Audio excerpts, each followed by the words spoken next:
श्रियकान्ताय कल्याणनिधये निधयेतिनाम् श्रीवेङ्कटनिवासाय श्रीनिवासाय मङ्गलम्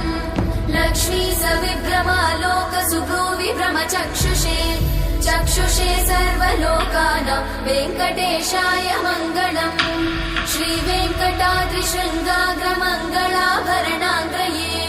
मङ्गलानां निवासाय श्रीनिवासाय मङ्गलम् सर्वावयव सौन्दर्य सम्पदा सर्वचेतसां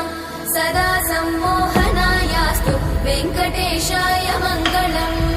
नित्याय निरवध्याय सत्यानन्दचिदात्मने सर्वान्तरात्मने श्रीमद् वेङ्कटेशाय मङ्गलम् स्वतः सर्वविदे सर्वशक्तये सर्वशेषिने